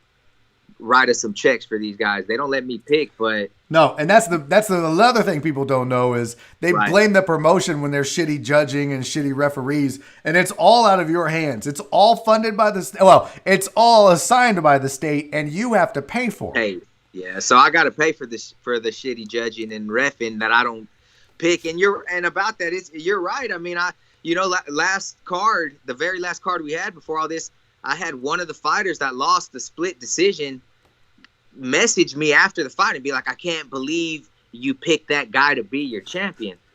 And I said, what do you mean I picked this guy to be my champion? Y'all gave him the fight. I said, I didn't give him anything. I don't pick those judges. People don't know that. No, they don't. You have nothing to do with the judging. You have nothing to do with the refereeing. If a fight is stopped too soon, that has nothing to do with the promotion, except, and I've always found this to be interesting, that somehow the UFC gets the referees they want. Have you ever noticed that? Every state they go, they can get referees. You have been in the state of Texas for a decade, and you can't, but somehow the UFC will give Herb Dean, he's licensed in the state of Texas to be a referee. How come Herb Dean has never done a Garcia promotion, right? But it's amazing that if you got that much money, you can pick your refs. I think that's bullshit. I don't know. I think the UFC has like contracted refs that are their go-to guys, and they're licensed in every state. And I don't know obviously their money and their pool. Yeah, that's all I could think about. Well, I mean, I've made requests before, and they don't honor my request. When I say, hey, can I get this guy? Can I get Jeff Rexroad? Can I get Chris Reed? And then they send me somebody else. The judging, there was the dude. What was his name? I saw him doing the last UFC event I was at. We call him NASA. That dude, there's some dudes that judge. It's like, you don't know the first thing about the fight game. Why the fuck are you a judge? There should be certain requirements that you have to have met to be a judge. I don't even think they have to take an IQ test or none of that shit. It's pretty bad. The state as a whole, when it comes to TDLR in fighting, the problem, Roland, to answer the question specifically, he said, what's up with the judging, is it used to be. Now, I don't know if this to be the case anymore, but the problem used to be is that you had boxing judges that were judging MMA fights. They didn't understand anything other than punching. They didn't understand the significance of elbows and kicks and takedowns and clinch work and the ground game as a whole, whether it be wrestling or jiu-jitsu, all of that shit. All they knew was punching. And if a guy didn't get punched a lot or a guy threw a lot of punches that landed, they assumed that was the winner of the fight. They gave no credence to ground game. And then once they caught enough shit about it, then it got to the point where all you had to do was land a takedown, and the judges were so sensitive about it that was it. You didn't have to do shit with the takedown. That it was like, oh, that's a takedown. Okay, they told me that counts now, so that guy wins the round. Even though you just fucking lay on him. So it's just been this, guys and gals that don't understand MMA have been the ones judging MMA, and it's always been a problem with the sport. Yeah, and that's funny that you say that, because a few shows back, I had a boxing judge come in there, and I was sitting down, and she was right next to us, and she was like, I don't understand why people like this sport. Like, I'm a boxing person, and I'm like, oh my God, this is the judge I'm going to deal with tonight. So basically, everybody that tries to keep the fight standing, this person is going to give that fight to them. Yep. If they get taken down, she's going to count it as nothing. So, I mean, so it's still happening. We're a decade in at least from when I was in the game, and that's still the case, that you have boxing judges that are like, well, I don't understand. Like, yeah, he kicked his head into the third row, but that's illegal. You can't be out there kicking, fella. That's illegal. Like, yeah, it's weird. It's a square peg round hole thing. I think what they need to do is start from the beginning and separate judging and just say, all right, these are boxing judges, but we're going to get a new crop of judges that we train just strictly on how to judge MMA, and those are going to be the judges for MMA fights.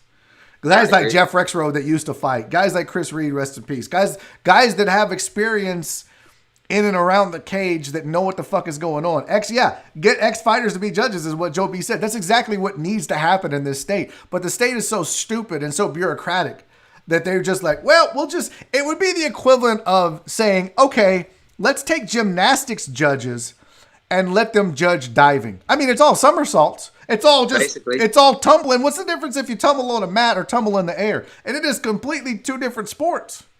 Right. 100%, man. I agree. But yeah, it's still going on. Or if you're not gonna let the promoter pick the judges, then you pay them. Right. That's another good point. Yeah. I mean, you pay them. If I have to pay, let me have my judges. Somebody had a good suggestion. Terrence Gidry said, well, dude, start asking for all the scrubby judges. And they'll be like, oh, you want them? No, you're going to take these good ones. I don't know why I make the state sound like an ignorant redneck. I just feel like that would be the case. I was going to ask, man, is that the voice of the state? Huh? It is. It's like, howdy, welcome to Texas. We suck at MMA stuff. Roland Silva had another question. He said, so is there a heads up for the fighters that the judges are known boxing peeps?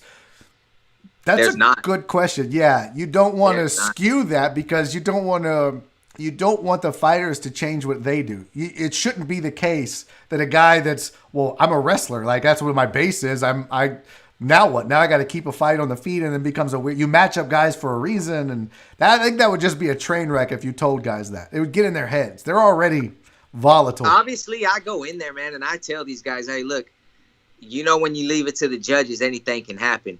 Mm-hmm. Do your best to finish the fight. Go leave it all in there, because if you're on the shitty end of a decision, like, don't complain because it's out of my hands. Yeah. Yeah. There's certain things that judges don't. Go ahead. It's a very sensitive subject, though, man, because if a dude loses a split decision when he really won that fight, or he loses a unanimous, I mean, people don't understand. These guys get show money and win money. The pros do. So you're taking half their money by judging against them, even though they won that fight. Explain how the pay works in MMA, because I don't think people know that either. Yeah, so I know boxing's a little bit different, but for me, you know, we'll give a guy a guaranteed money to show up, and then we give him normally it's the same as his show money, so basically he gets double if he wins the fight. Right. Whether So it's by decision or submission or whatever. So it you know? doesn't, yeah. So in a regional promotion right now, UFC sometimes is different. You'll just get a guarantee money, or you'll get a gate, you'll get a cut of that, or whatever. But in a regional promotion like Garcia Promotions, you'll have where they get, let's just use round numbers, they'll get $1,000 just to show up to fight.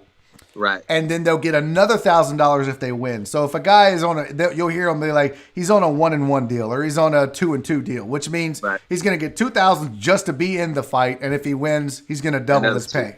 Yeah. Correct. And so, so that's why it's the incentive to go out and to try to win. And that's why you see a lot of fighters getting upset if they get worked, or if they get, something happens where they should have won the fight, but they didn't. They don't get that. They just cost themselves $2,000 or $1,000 or whatever their deal was with the promotion. It sucks. And I mean, and now, guys, especially that are getting close to the UFC, they take that loss and it's like, damn, man, I really won that fight. The UFC is going to look at it like that was a loss. We're not going to grab him. He's coming off a loss, even if he won that fight. So they don't look at the UFC is very just, what's his record? Oh, he's got 5 losses. Well, 2 of them may have been just shitty judging in the state of Texas, which very possible. What would be the one thing, if you could have one thing that you would change about MMA in the state of Texas? What's one thing you would implement differently? Because I think they like the 10-8 rule. That was a kind of across the board. They really wanted judges to start doing more 10-8 rounds, which there were proponents of it that thought it was good, thought it was bad. I overall think it was good for the sport. What's one thing you'd like to see done differently, even at whatever level? It doesn't have to be just Texas. For me down here, I would say the drug testing. Because they do a random drug test. I would say drug test everybody or drug test nobody. These random picks, it's just not fair. And I'm saying that, like, we got to pay for we don't have to pay for the drug testing. We could charge it to the fighters, but I pay for the drug testing for all my guys. So I would say if you're going to pinpoint who gets drug tested, just drug test everybody. That way this guy's not like, man, I got drug tested. And I'm going to be honest, most of these guys are failing their drug test for weed. Yeah. They get you go out there and you win your fight and you fail your drug test, they take your win away because you got high popped for weed. Yeah. So, but you get drug tested in Colorado and you get popped for weed, it's okay. Yeah, and they could have been in Colorado getting high where it's legal. There you go. Yeah, exactly. And that sucks. And so it's almost like, well, I'm not bringing in any Colorado fighters or Cali fighters, or certainly don't want to do that because if they get busted. And I will say this, and I don't know if this is the case anymore, but back in the day, it wasn't weed that was the problem.